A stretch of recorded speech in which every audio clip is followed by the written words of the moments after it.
Merry Christmas, everyone. So this is my last video for the year. Now I'm going into the new year. It's the time when a lot of people make their New Year's resolution to either lose weight, eat better, sleep better, whatever it is.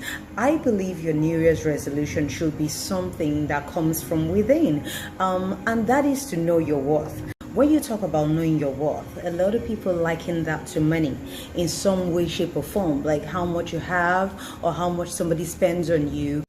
What it is recognizing your own value regardless of any external things. Now, see, there's a movie. It's my all-time favorite movie, right? And I've watched it over 100 times. I've watched it so much. I can literally recite everything from the beginning to end, literally. It's coming to America, and I'm sure a lot of people have watched it as well. But for those who haven't, which will be really surprising to me, it's about an African prince. His name is Akeem. So when he, on his 21st birthday, he was scheduled to get married to a lady. I use the word scheduled because it was an arranged marriage. So what had happened was when he met his bride, he didn't like her because she was groomed to be his bride. She was groomed to be with him. However, he wanted a woman that loved him for who he was, not because of what he had. So anyway, he took a trip to the United States, and he wanted to live a regular life whilst looking for somebody, so he could just meet somebody and they would be on the same page, right? So eventually he met this young lady that worked as a manager at her father's fast food restaurant, and so he took a job there as a cleaner. Now the thing is, there were so many other cleaners there, but something stood out about him. He was quite different, and eventually they became friends. And now one of my favorite parts was now she had a boyfriend. She was seeing someone, and he was quite well off, but he was really obnoxious and very proud, and she didn't like that about him. So Akeem was a bit different. He was very mature, very emotionally intelligent, and he treated her and everyone around him with a lot of respect.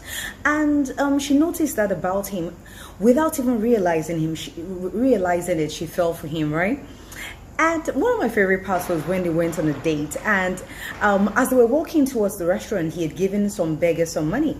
So whilst they sat down and they were having a conversation, the beggars came to thank him. And she laughed and said to him, I bet where you're from, women practically throw themselves at your feet. And he said to her, why do you say that?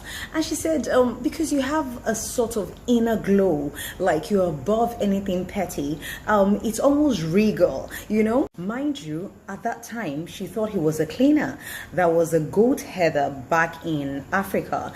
But she chose him over her rich boyfriend, you know, way before she even discovered his status. Now, truth be told, Akeem was that way because he was groomed to have self-worth. He was a prince, but he was also groomed to be a spoiled brat, right? Which was why he had to find his value outside of his father's wealth. Now, the way to do that is dependent on your belief system, whom and what you believe in. Well, personally, I believe in God. Now, back in the days, I was a lukewarm Christian. I was quite nonchalant, and I didn't place much value in anything. But as I leveled up in my walk of faith, I realized that I was a representation of God here on earth, and everything I do is a reflection of God in my life. Now, God will not be mocked, so I knew I had to stay upright, right? And in doing that, I started to discover my own value and my worth. Now, when you're on the upright, you may not be liked. You may even feel like you're losing friends and sometimes opportunities, because people who benefited from you not knowing your worth will suddenly feel like it's an attack against them because you're no longer people pleasing. But don't let that deter you, right? If you stick to your values and your morals and not change according to circumstances, no matter how difficult, this is what will happen eventually. First, people will be forced to respect your values. Now, this reminds me of a story in the Christian religion about Daniel, who was favored in the king's palace because of his spirit of excellence through his unwavering faith and devotion to God, right? Now, the other people in the palace did not like him. They hated him. So they set him up by playing on the king's ego that everyone had to worship the king for a whole month, and whoever didn't worship any other god will be punished. Now, Daniel did not honor that decree, right? And he was thrown in the lion's den. Now, when the next day Daniel came out alive, unscathed from the lion's den, a new decree was made that everyone in the palace had to fear and reverence the God of Daniel. Secondly, if you live on the upright, accusations leveled against you will be proven false. Now, see, there's a saying in my local dialect that says, Tiroba lofogun odun, ojo kan lotito maba, which means if lies travel for 20 years, one day the truth will meet up with it. And that means time will tell. Now, as they say, lies require support, while truth requires time. Daniel didn't compromise on his morals and values out of fear of being penalized. If who you are does not change, no matter the circumstances, the truth will eventually be revealed. The third point is that if you set an example of faithfulness, you never know who will be impacted. When the news of Daniel's violation of the king's decree was brought to the king's attention, he was very displeased. But the king could not go back on his words.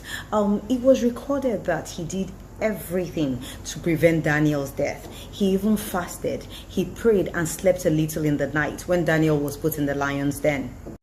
It was clear that Daniel living upright impacted those around him positively, even the king himself. And lastly, when you live in an upright, the impossible will be made possible in your life. Now, judging by the story of Daniel, how he survived the lion's den was a complete miracle. God did the impossible for him. I will do for anyone that walks in faith with him. Now, the story of Daniel is just an example of a man who knew his worth through his belief and his faith in God. Knowing your worth is dependent on your personal beliefs. First of all, it is your self-awareness, recognizing your strength, your weaknesses, and your achievements. It's having a positive self-esteem, believing in your abilities, and having confidence in your decisions. It's also setting healthy boundaries, knowing what you're willing to tolerate and not settling for less than you deserve. And finally, not comparing yourself to others, understanding that everyone has a unique journey and values. Have a very Merry Christmas and a wonderful year ahead. Namaste.